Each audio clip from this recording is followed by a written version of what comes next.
வீட்டு வேலை செய்யறதுக்கு 18 லட்சம் ரூபாய் சம்பளமா? நம்பவே முடியல. உண்மைதான். இங்கிலாந்து அரச குடும்பம் இப்போ அரண்மனைக்கு தேவையான வேலையாட்களை எடுத்துட்டு வராங்க. அதுக்காக அரச குடும்பம் சார்பில் ஒரு அறிவிப்பு வெளியிடப்பட்டிருக்கு. அந்த அறிவிப்புல வேலைக்கு ஆட்கள் தேவை, சம்பளம் 18 லட்சம் ரூபாய் அப்படின்னு குறிப்பிடப்பட்டிருக்கு. வீட்டு வேலை செய்யறதுக்கு இவ்வளவு சம்பளமா அப்படின்னு நம்ம ஊர் ஆளுங்க அதிர்ச்சியா பாக்குறாங்க. சம்பளம் மட்டும் இல்ல, பல அதிரடியான சலுகைகளும் இருக்கு. அந்த சலுகைகள் என்னென்ன, இந்த வேலைக்கு செய்யறதுக்கு என்ன குவாலிஃபிகேஷன் வேணும், விரிவா பார்க்கலாம். இங்கிலாந்து அரச குடும்பம் ரொம்ப பாரம்பரியமானது. உலக வரலாற்றுக்கும் இங்கிலாந்து அரச குடும்பத்துக்கும் நிறைய தொடர்புகள் இருக்கு. இந்த நிலைமையில தற்போது இளவரசர் ஹாரியும் அவருடைய மனைவி மெக்கலும் அரச குடும்பத்திலிருந்து விலகிறதா சமீபத்தில் அறிவிச்சாங்க. இளவரசர் ஹாரி மெக்கன் தம்பதிக்கும் அரச குடும்பத்துக்கும் கடந்த சில மாதங்களாவே கருத்து வேறுபாடு இருக்கு அப்படின்னு இங்கிலாந்து ஊடகங்கள் செய்திகள் வெளியிட்டன. இந்த செய்தியில எந்த ஒரு உண்மையும் இல்லை, இது ஒரு வதந்தி அப்படின்னு தான் முன்னாடி சொல்லப்பட்டது. இந்த நிலைமையில அரச குடும்ப பொறுப்புகளில் இருந்து விலகிறதா இளவரசர் ஹாரியும் அவருடைய மனைவி மெக்கனும் சமீபத்தில் அறிவிச்சாங்க. ஹாரியோட இந்த முடிவை அரச குடும்பம் கடுமையா எதிர்த்தது. ஆனா நீண்ட நேர ஆலோசனைக்கு பிறகு இளவரசர் ஹாரிக்கு ராணி எலிசபெத் அனுமதி கொடுத்துட்டாங்க.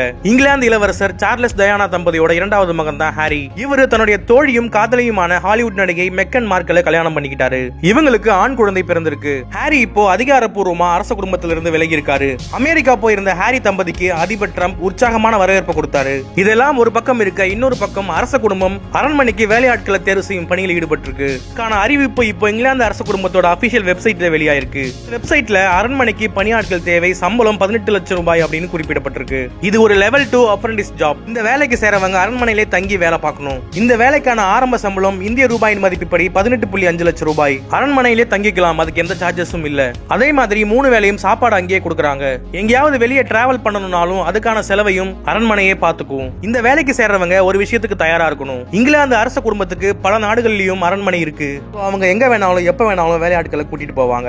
அதுக்கு தயாரா இருக்கவங்க மட்டும்தான் இந்த வேலையில சேர முடியும். இந்த வேலைக்கு சேர்றவங்களுக்கு வருஷத்துக்கு 33 நாட்கள் விடுமுறை இருக்கு. இந்த வேலைக்கு சேர்றவங்க இங்கிலீஷ் மேக்ஸ் கண்டிப்பா படிச்சிருக்கணும். ஒருவேளை உங்களுக்கு இங்கிலீஷும் மேக்ஸும் தெரியலனாலும் பிரச்சனை இல்ல. நீங்க இந்த வேலைக்கு செலக்ட் ஆனதுக்கு பிறகு அரண்மனையிலே உங்களுக்கு அதெல்லாம் சொல்லி கொடுக்கப்படும். வேலைக்கு ட்ரைனிங் பீரியடும் இருக்கு.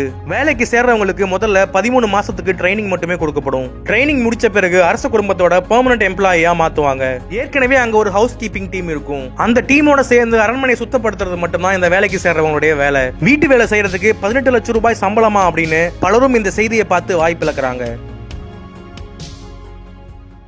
இந்த நேரத்தில் மனுஸ்மிருதியை பற்றி இதை எரிக்கணும், பேரணி நடத்தணும், ஆர்ப்பாட்டம் நடத்தணும் அப்படிங்கிறதுக்கான கட்டாயம் என்ன இருக்கு? அவதூறுகளை பரப்பி அரசியல் ஆதாயம் தேட பார்க்குறாங்க. அவங்க தான் இப்போ எனக்கு இந்த போராட்டத்தை நடத்த முடித்துனாங்க. எனக்கு இன்னைக்கு இந்த மனு நூலை தடை செய் அப்படின்னு போராட்டம் நடத்தணுங்கிற ஐடியா எங்களுக்கு முன்னாடி கிடையாது. இப்போ யார் பண்ண வச்சது?